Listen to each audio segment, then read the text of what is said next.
Hi, I'm Taylor Garcia, and this is Buckingham News at 5.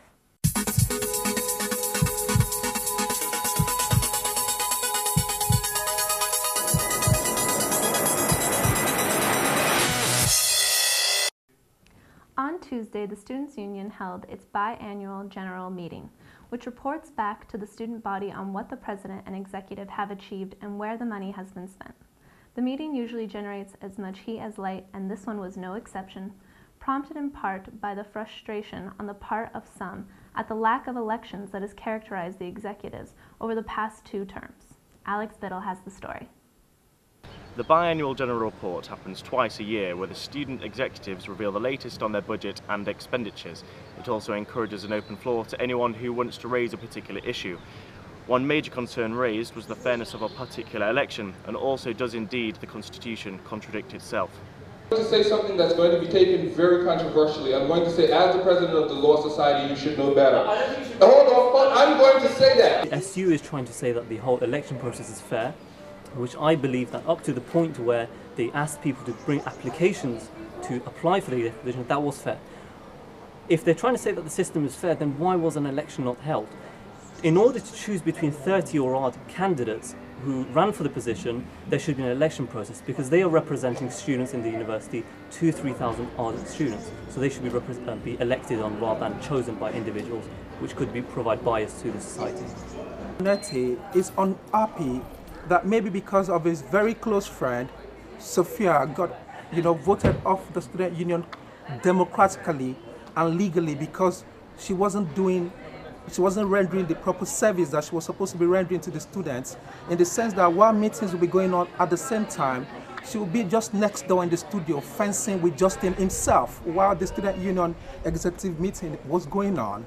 11 subclause 9 specifically states that the executive is empowered to appoint any member of the student union to any casual vacancy until the next BGM, and unless there's a challenge at the BGM, which you need 15% of the student population to make a quorum, which is approximately about 180 students, there is no point. Student union, a place where voices are heard and where decisions are made, but are these decisions based upon personal discrepancies or sweepings under the carpet? With elections just around the corner, it is safe to say that the student union is still strong and proud, but will cracks slowly start to show within certain core values. This is Alex Biddle, Buckingham News. Calling all reptile lovers. A new exotic pet shop was opened on Nelson Street earlier this month. It's crawling with reptiles and amphibians, but it is a place that could tempt you to install a glass tank at home. Leonie Polch has the story. Buckingham is now a new home for many critters. Bista Exotics has moved into the town, bringing along a wide range of reptiles, spiders and amphibians. The owner, Steve Higgins from Bista, decided to come out of being a technician and open a shop selling animals that he loves. Why did you decide to go from being a technician to selling animals? This is something I've been interested in since I was probably 3 or 4 years of age. How many different species do you have? What, here? Here. We've probably got about 50 different species at the moment. Royal pythons, king snakes, corn snakes. We have some Florida green snakes coming in tomorrow. The shop also sells a range of pet housing and pet food for all the different species of animals. Mr. Higgins is happy to help and provides packaged detailed information of how to look after each species of animal. In the UK, reptiles such as snakes, lizards and geckos have become extremely popular. In 2008, it was estimated that reptiles are more popular than dogs, as people found them easier to look after. Yumna explains why reptiles make such a great pet. They don't require as much time as cats and dogs. They're not as needy. And it's surprising how sweet they are, and their personalities actually really do come through. Even though they do not rank high in the cuteness level, these animals are extremely easy to handle and greatly fun and easy to look after pet. This is Leonie Polch and Caesar for Buckingham News. The UK could soon follow in the footsteps of Scandinavian countries by scrapping laws that criminalize women who work as prostitutes, and instead focus the full force of the law against the customers and pimps who fuel the sex trade. The controversial topic came to Buckingham last week. Tolu Ogundapai went to find out more. A debate took place here at the Radcliffe Center last Thursday evening, where professors at the university passionately expressed their beliefs as to whether prostitution should become a fundamental human right. The debate has such intensity that it'll look more like a boxing match. Red corner versus blue.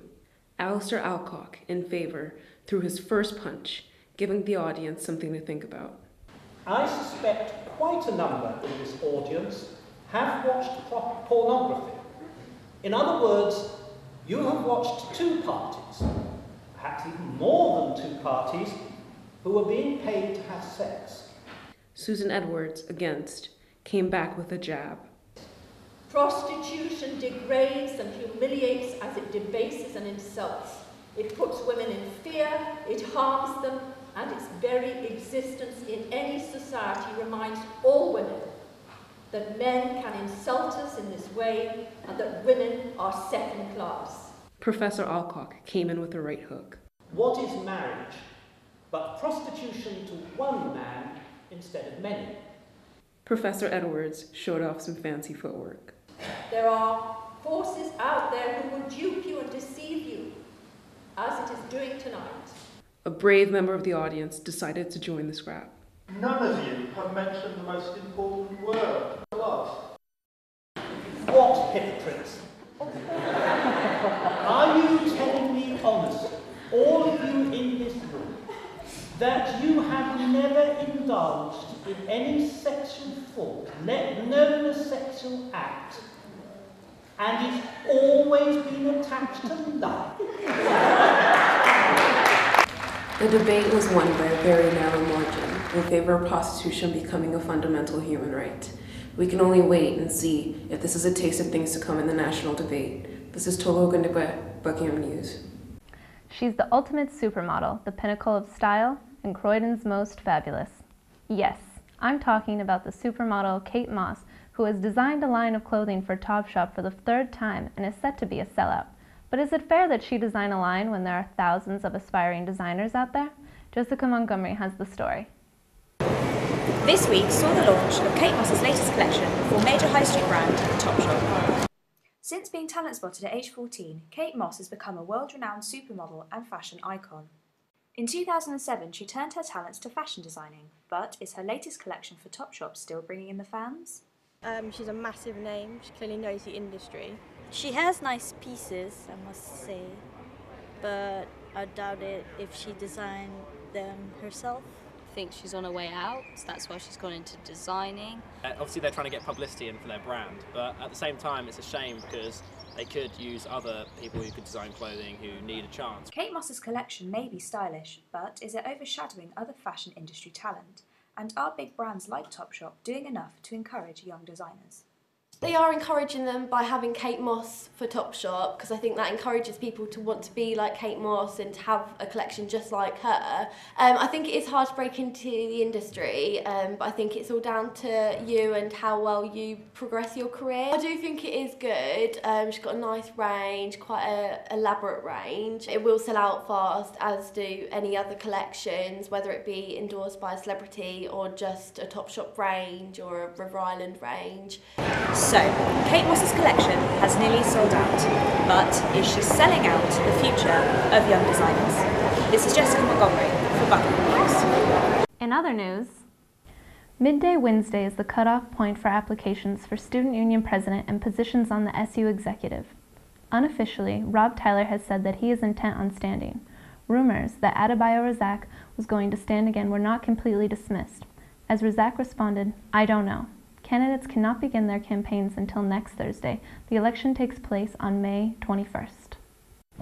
A moving slow your speed sign will work its way around various parts of Buckingham, reminding drivers of the speed limit. The decision to use this sign was made after some drivers were caught driving 39 miles per hour in a 30 zone. The sign will be in use soon and aims to remind reckless drivers that the speed limit is 30 for a reason. A new step has been taken to improve the health and safety of students and residents in Buckingham. The OTM will now house a brand new defibrillator, which will most certainly save lives. The Defib Saves Lives organization has begun to introduce defibrillators at the university and town as well. The Wah Wah Club are a local band from Buckingham that came together just over 2 years ago. After a lot of dedication and hard work, the band has recently released their single, Slave to Money.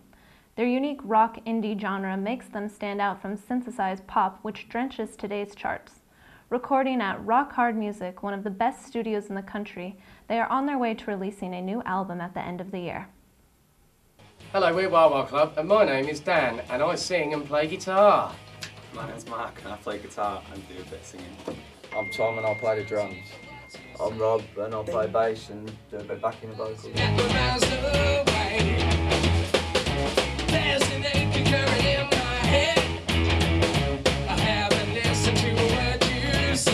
had loads of names kicking about. Yeah, you put it all down on the list. Future Farmers of America, I like. No, we just sat around and had a beer one night and just decided on Wild Wild Club. It was the one that stuck out in the list the most. Yeah, I was in another band locally and that sort of split up, and then I got a random message from the manager saying how good you were. And just at the right time, so. Yeah. Got a lot of hooks in there as well. It was driven and sort of banging beat. It's all catchy as well, isn't it? Yeah, Dan comes in with these little hooks and little choruses that just be stuck in. I got given a CD and I joined and started to listen to all the rehearsals, and you'd have these songs in your head for like a week. When it comes to actual idols though, for someone like that's sort of always been writing music from when we were kids, I hate to say it because American, but Dave Grohl really. I played the first gig down at the White Hart, and it was actually one of my favourite gigs I've ever done. Yeah, that was a good gig actually. I was so impressed. Like the atmosphere was quality, it was just packed out, and a lot of places you come around in Milton Keynes, and anywhere really, on a Thursday night, there's no one there. But this was packed out, and everyone clearly likes a local scene, and I think we played 2 there, and it's been a long time. And now we are a unit now, we're closer than we've ever been. Yeah. Yeah, because the last 2 years has just mainly been about development, I'd say. Yeah, really. Right. It's good to show people what we do. That's all, folks! And now over to sports with Olivia. Thank you, Taylor.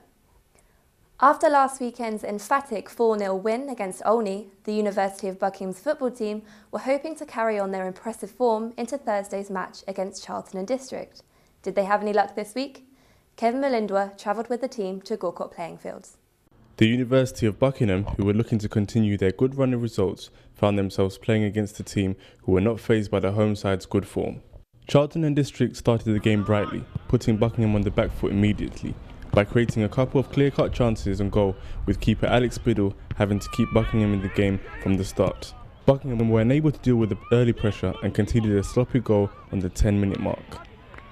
Charlton and District could sense fear and continued their relentless attack on Buckingham's goal and added a second goal on the 22nd minute mark.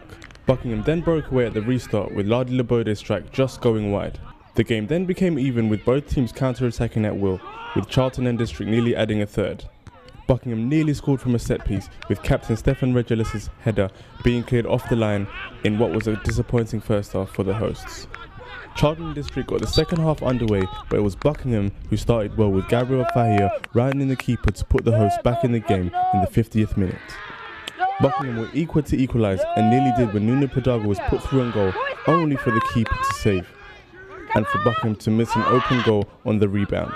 Buckingham sensed they could get back in the game, and it was now Charlton and District under the cosh. A free kick was awarded to George Swell, who levelled for the home side with a sublime strike, which hit the post and entered the net in the 85th minute. Buckingham nearly snatched the win, but Gabriel Fahia could not find the target, with the game's final chance. This is Kevin Malindwa, Buckingham News. The University of Buckingham's American football team, Buckingham Blitz, which was formed by a group of enthusiastic students, recently entered the National League. With little training, they didn't have high hopes of winning, but neither did they have any intention of losing. Tyler Koch has the story. Buckingham Blitz took part in their first National League games on Sunday in Coventry and played off against last year's finalists, the Coventry Jets and the Leicester Eagles. With the American football team just started, the coach was asked how he started the team. Basically, I had the idea a couple of months ago, and basically we started practicing, and then we got in contact with the Flag League and managed to get together a team, so hopefully today we're going to play our first game. Buckingham Blitz was down by 6 points for the first half against the Coventry Jets. Fortunately, Buckingham Blitz were able to storm their way back to the lead by the second half and won by 8 points. We actually could do that. It was a good game, good bunch of guys. Really played to your strengths. First time we've obviously seen you play, and I know it's the first time you've played. A bit of inexperience from your side a couple of times in some of your full starts, but other than that, actually really good. Unfortunately, on the second game, Buckingham Blitz lost their game against the Leicester Eagles, not able to score a single touchdown. Yes, I think you guys, you can, you've got definitely some good building blocks. You're all sort of athletic guys. You can tell sort of you really enjoy it. It's really good. I wasn't really expecting to win, and then when we won, it was a bit like, it's pretty cool. But the second game didn't go too well, but that's what we expected. They're an experienced team. After winning their debut game against the Coventry Jets and followed by a loss against the Leicester Eagles, the Buckingham Blitz are eager to improve and show off their skills. I'm Tyler Cock, Buckingham News. And now, back to the studio. Friedrich Nietzsche once said we should consider every day lost on which we have not danced at least once. That's a tall order for most of us who have hectic lifestyles, but as Tuesday was International Dance Day, we went to see how you could add a little bump and grind to your day. Favor Gabriel was popping and locking across Buckingham. Every week, Buckingham residents gather together at the Sun Youth Hall to boogie by doing everything from the cha-cha to the foxtrot. Dance Buckingham will show us a few funky steps you can show off the next time you're on the dance floor. So sit back, relax, and enjoy.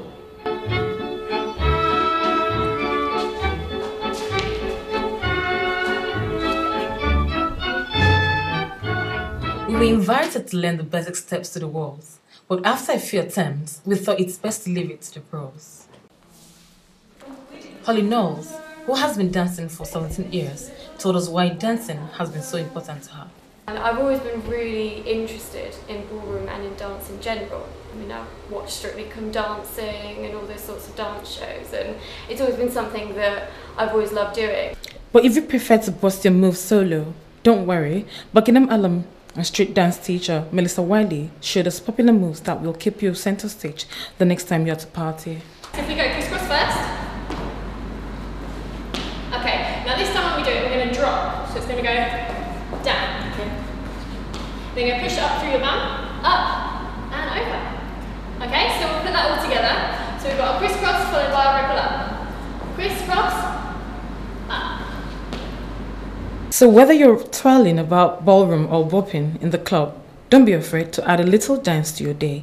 As Thomas Beecham said, try everything in life except incest and folk dancing. Favor Gabriel, Buckingham News. Thank you for watching Buckingham News, and everyone have a great weekend.